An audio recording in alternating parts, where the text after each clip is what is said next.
pues recordemos que con esta ley fue la que se dijo que las bases fiscales se iban a determinar a partir de las bases contables, porque siempre ha existido una independencia entre lo que es lo contable y lo fiscal, donde normalmente lo fiscal imprimía y era preponderante en relación con lo contable. Si bien es cierto, no era mandatorio que lo fiscal fuera como quedara reflejado contablemente, no es menos cierto que en la práctica lo que sucedía es que al tomar diferentes decisiones, las disposiciones fiscales eran lo que terminaban afectando la contabilidad, y de esta forma se mostraba más que todo una contabilidad tributaria y no una contabilidad financiera. Entonces, en este contexto lo que tenemos es que si bien para efectos de la determinación de la declaración de renta, lo que vamos a tener es que cogemos la contabilidad, hacemos unos ajustes dependiendo de las normas específicas que tiene la norma tributaria para ya determinar las cifras fiscales, lo que en esencia es lo mismo que hemos hecho tradicionalmente. O sea, si ustedes recordarán, antes de la ley 1819, uno partía de la utilidad contable, miraba qué vales eran los tratamientos diferentes y llegaba a la utilidad fiscal. Lo novedoso que surge con la ley 1819 es que ese tipo de diferencias se acentúan y generan nuevos retos a la hora de determinar las diferentes obligaciones. Entonces, acá el gran reto surge es en cómo yo voy a controlar estas diferencias. Entonces, yo no sé si ustedes se recordarán este muñequito. Yo creo que sí, porque todos nos hemos desvelado al verlo bailar, porque solo cuando baila es que podemos decir que hemos cumplido nuestra obligación fiscal, porque solo después de que baila y sale a firmar exitosamente es que vamos a poder decir que ya tenemos nuestra declaración presentada. Sin embargo, para llegar a ese paso tenemos que adelantar un proceso grande donde debemos armar muchas piezas. Debemos coger lo contable, de eso contable tenemos que llegar a lo fiscal y ahí sí determinar nuestro impuesto a cargo. Entonces, ¿cómo se relaciona lo contable con lo fiscal? La ley 1819, a través del artículo 772-1, me dijo que yo debía llevar un sistema de conciliación fiscal. Este sistema se trata de una obligación formal que lo que busca determinar son las diferencias de reconocimiento y medición entre lo contable y lo fiscal.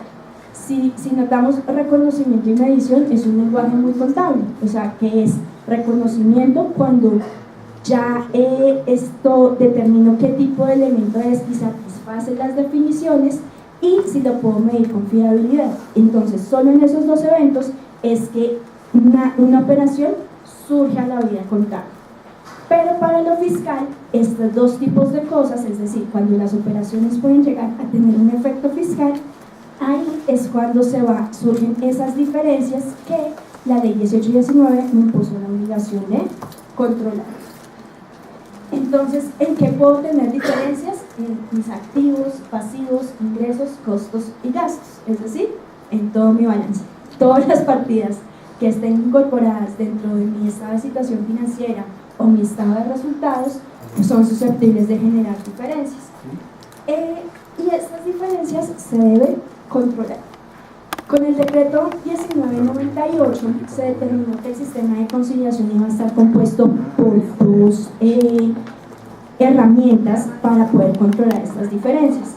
Uno es el control de detalle y otro es el reporte de conciliación. Yo creo que todos a inicios del mes pasado estuvimos conociendo lo que era el formato 2516. Creo que todos tuvimos una experiencia bastante bonita porque se requirió mucho tiempo para poder desarrollarla y dar un adecuado cumplimiento a esta obligación. Sin embargo, el tema del control de detalle es algo que se ha dejado de lado. Entonces, este control de detalle, ¿qué es? Esta es una herramienta de control autónoma realizada por el contribuyente. Es decir, ¿ustedes tienen un modelo de control de detalle? No, no lo tenemos, porque cada contribuyente, dependiendo las necesidades que tenga y dependiendo la cantidad de diferencias que se manejen entre la norma contable y la norma fiscal, va a tener la necesidad de implementar. ¿Qué es lo importante de cara al cierre? Que para el año grabable 2018 el control de detalle es obligatorio. No me han dicho cómo hacer y seguramente no lo van a decir porque me están diciendo que cada contribuyente tiene la potestad de determinar cómo lo debe hacer. Pero esas diferencias que surjan dentro de lo contable y lo fiscal deben quedar consignadas en este control de detalle. Entonces ahí surge la pregunta, ¿cómo lo hago? ¿Qué se ha dicho? Mantener el libro tributario. ¿Qué era el libro tributario? Era prácticamente una contabilidad paralela donde yo lo que tenía era todos los registros contables, pero aplicando las normas fiscales. Entonces era más bien una contabilidad fiscal. ¿Qué pasa? El control de detalle me tiene que decir cuáles son las diferencias. Si yo tengo dos libros, uno contable y otro fiscal, yo no estoy determinando la diferencia, sino tengo dos cifras. Entonces hay quienes dicen que el simple libro tributario no es suficiente para cumplir el control de detalle, pero pues es una herramienta valiosa porque ahí yo voy a tener tanto mi base fiscal como mi base contable y la diferencia pues es algo que se puede documentar. Otro tema importante en el control de detalle es que se debe mostrar que esa diferencia tú tienes que estar en la capacidad de probar cada transacción que genera esa diferencia. Por ejemplo, si tú tienes una base contable para un activo y otra base fiscal, tú tienes que demostrar cada registro contable asociado que te genera el valor de la diferencia. Entonces, registras la depreciación a nivel contable, registras la depreciación a nivel fiscal. Normalmente eso se corre mensualmente. Entonces, con cada registro de la depreciación a nivel contable y cada registro a nivel fiscal, tú tienes que poder demostrar cuál es el registro contable asociado a esa diferencia. Entonces eso es un tema álgido y que cuando surgen muchas diferencias entre lo uno y lo otro, pues va a ser difícil de controlar. Otro sistema que han dicho que puede servir para manejar estas diferencias es el manejo de las cuentas de ahorro. ¿Qué son estas? Son aquellas cuentas donde yo reflejo información que no me afecta financieramente, pero sí se me muestra información que es relevante para la toma de decisiones. Entonces, ¿qué me dice esta? Que pueden manejarse por estas cuentas porque yo tengo libertad de cómo poder demostrar. Otro sistema, pues eso ya dependerá de acuerdo a las industrias, las políticas contables y las diferencias a controlar. Por ejemplo, hemos escuchado que con la ley 1819, dado que se profundizaron las diferencias entre lo contable y lo fiscal, lo que se ha propuesto es llevar, así como yo tengo mis políticas contables, armar un libro de políticas fiscales, cosa de que yo tenga un documento escrito donde explique conceptualmente cuál es el origen de esas diferencias y la forma en que las voy a controlar, cosa que no sea una situación de coyuntura para efectos de la declaración, sino que sea un sistema concertado y que esté totalmente documentado para efectos de poder demostrar de forma adecuada cómo es que se me están generando estas diferencias. Entonces, ¿cuál es la reflexión en este punto? Ojo que la conciliación fiscal es una obligación. Esa conciliación fiscal está compuesta por dos obligaciones: el control de detalle y el reporte de conciliación. El control de detalle es obligatorio a partir de 2018.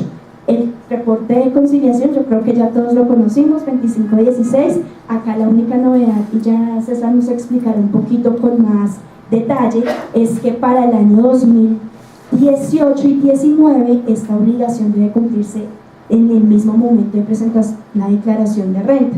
Es decir, yo no sé ustedes cuántos se habrán demorado con la elaboración de este 2516, pero en los casos que hemos conocido, esto fue un proceso dispendioso, largo, que requirió tiempo.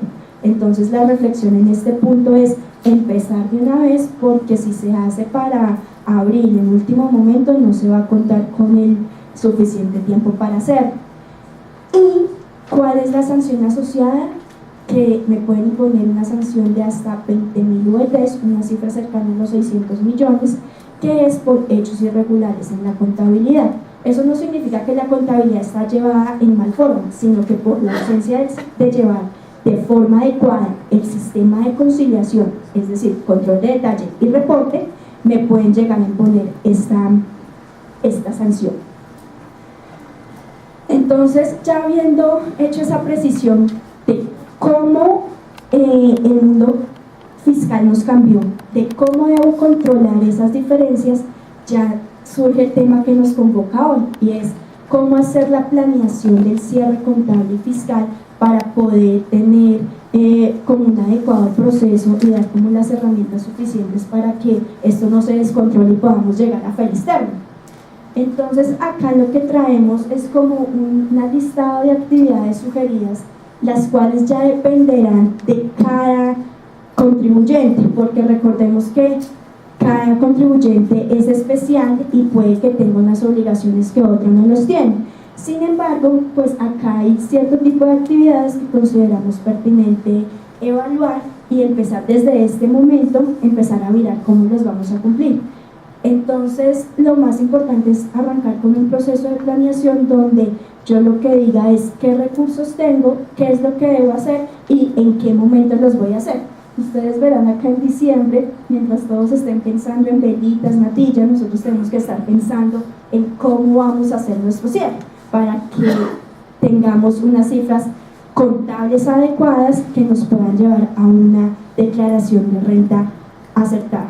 Porque, como lo vimos, lo más importante para que los impuestos queden bien hechos es que la contabilidad esté llevada de forma adecuada.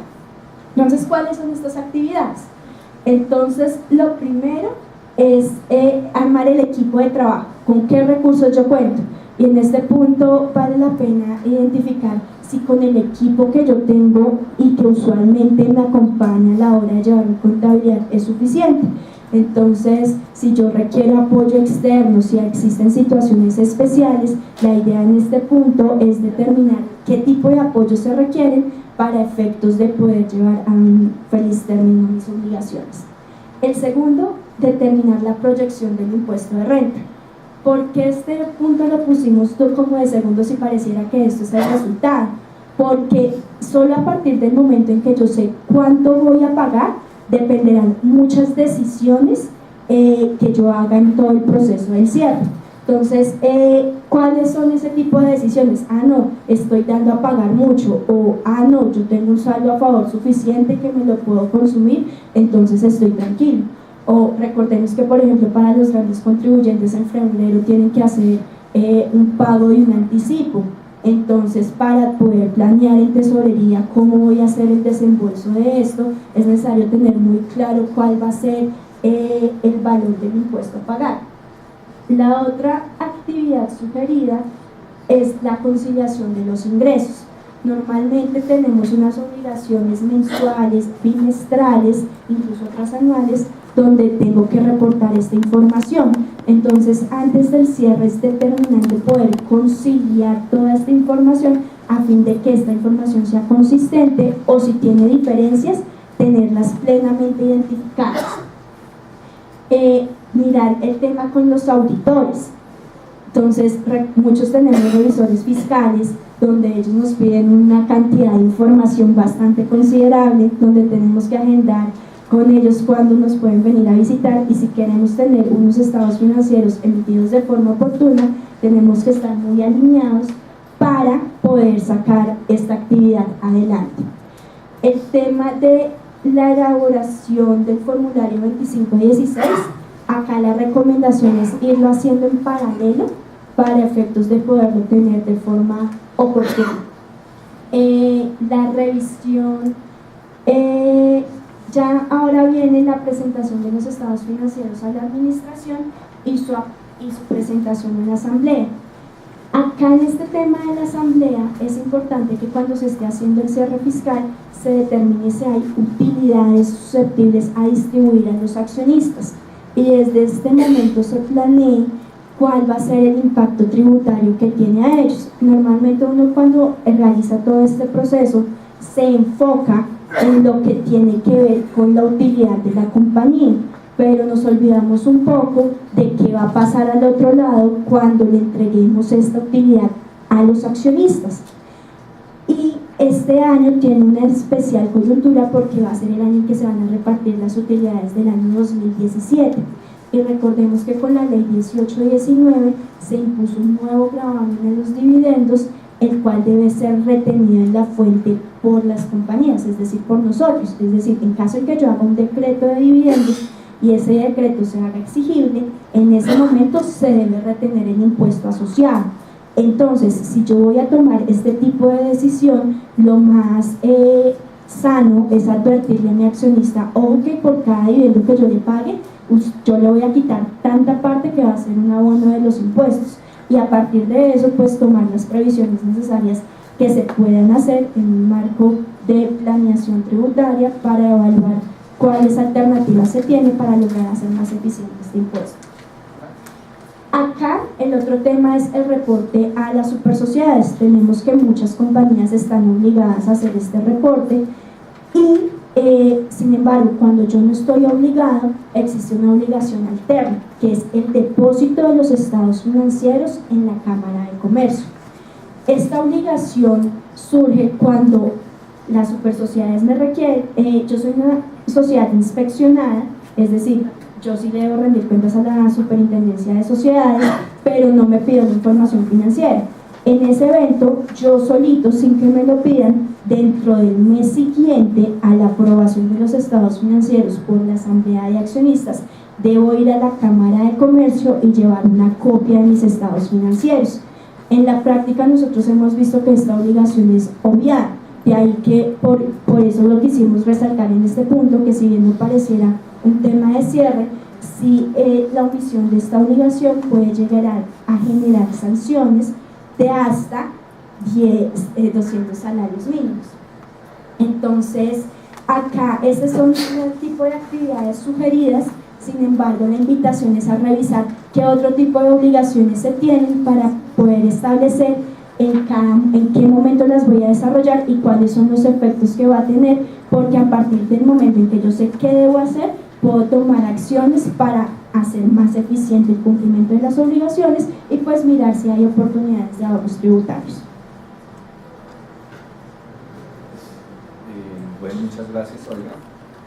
Digamos que para complementar la presentación de Olga, también tenemos que tener en cuenta dentro de este cierre contable que vamos a hacer, nuestro manual de políticas contables, principalmente enfocado a nuestro grupo de implementación de normas internacionales, debido a que ya para algunas compañías es el tercer año, para otras compañías es el cuarto año de emisión de estados financieros bajo normas internacionales.